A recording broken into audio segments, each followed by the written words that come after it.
নমস্কার বন্ধুরা, কেমন আছেন সবাই? আশা করি সবাই ভালো আছেন। আপনাদের সবার আশীর্বাদে আমিও ভালো আছি। আজকে রান্না করব হচ্ছে মটন মশলা। চলুন আগে মশলাগুলো রেডি করে নিই। এখানে আমি জায়ফল, জয়িত্রী, লং, 4-5টা ছোট এলাচ, একটা বড় এলাচ, গোলমরিচ, দারচিনি আর তেজপাতা নিয়ে নিয়েছি। আর আরেকটা মশলা বানাচ্ছি হচ্ছে এখানে হচ্ছে রসুন বাটা, আদা বাটা আর মরিচের গুঁড়া একটা বাটিতে আমি জল দিয়ে গুলে রেখে দেবো।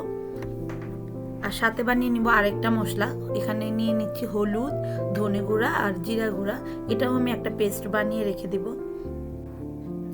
এই যে পেঁয়াজটা আমি একটু মোটা মোটা করে কেটে নিয়েছি। আপনারা দেখতে পাচ্ছেন আমি কিভাবে পেঁয়াজটা কেটেছি। এটা হাত দিয়ে একটু কুচলিয়ে নেবেন, তাহলে দেখবেন পেঁয়াজটা পাটপাট করে খুলে গিয়েছে। তাহলে রান্নাটা খুব সুন্দর হবে।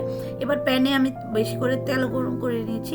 আমি জায়ফলটা ছাড়া সব গরম মশলাগুলোই তেলের মধ্যে দিয়ে হালকা একটু ভেজে নেব, তাহলে অনেক সুন্দর একটা ফ্লেভার ছড়াবে। আর এটার মধ্যে আমি যে ওই পেঁয়াজটা দিয়ে দেবো।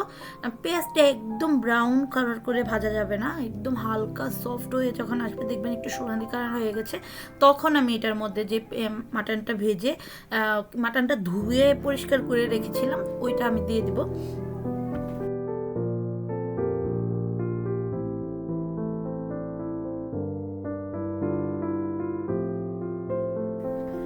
এই যে মাটনটা দিয়ে তারপর এটার মধ্যে আমি লবণ দিয়ে দিয়েছি পরিমাণ মতো। আপনারা যে আপনাদের বুঝ মতো দিবেন, লবণের তো কোনো পরিমাণ হয় না, আপনারা যার যতটুকু মনে হয় দিবেন। তো এটা দেওয়ার পরে আমি একদম হাই হিটে এবার রান্না করব। আমরা একটু ঢেকে দিয়েছি, দেখুন অনেক জল বের হয়ে গিয়েছে। এবার আপনারা ততক্ষণ পর্যন্ত এটা হাই হিটে রান্না করবেন যতক্ষণ পর্যন্ত জলটা না শুকিয়ে যায় আর মাটনের যে কালার ওই কালারটা একদম একটু কালচে কালার হয়ে যায়, ততক্ষণ পর্যন্ত এটা ভালো করে ভেজে নিতে হবে।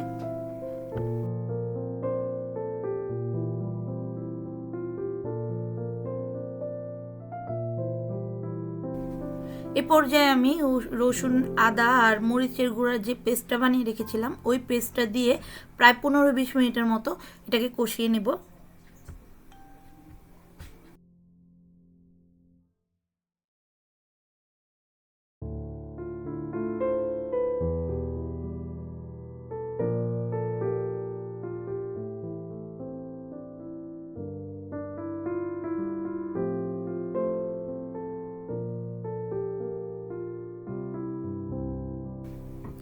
কষাতে কষাতে যখন দেখবেন তেলটা একদম উপরের দিকে উঠে এসেছে আর জলটা শুকিয়ে গিয়েছে, তখন আমি জিরা ধনিয়া বাটার যে পেস্টটা ওই পেস্টটা দিয়ে তারপর আমি আবার কষাবো 15-20 মিনিটের মতো।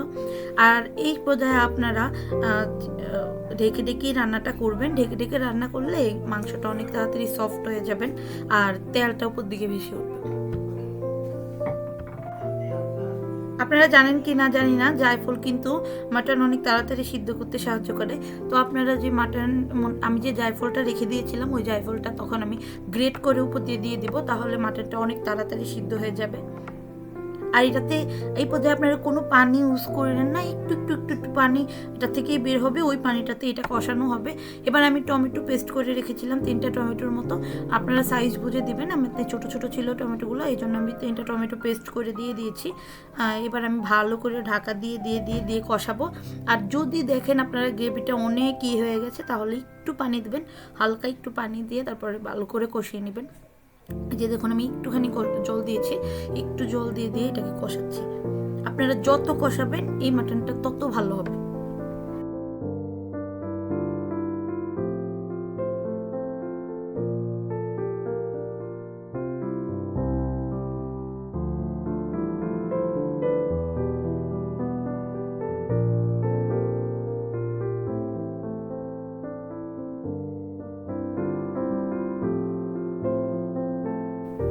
প্রায় হয়ে এসেছে, উপর দিয়ে তেল ভেসে উঠেছে, দেখতেই পাচ্ছেন।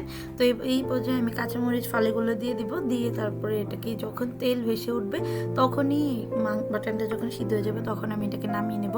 তো আপনারা রান্নাটা দেখেছেন, কেমন লাগলো জানাবেন। আর যদি ভালো লাগে তাহলে আপনারাও ট্রাই করবেন বাসায় আর আমাকে বলবেন কেমন হয়েছে। এটা পরোটা, রুটি, ভাত, পোলাও সব কিছুর সাথে আপনারা খেতে পারবেন। বেশি ভালো লাগবে পরোটার সাথে আর লুচির সাথে। তো আপনারা ট্রাই করবেন। আজকের মতো বিদায় নিচ্ছি, টাটা।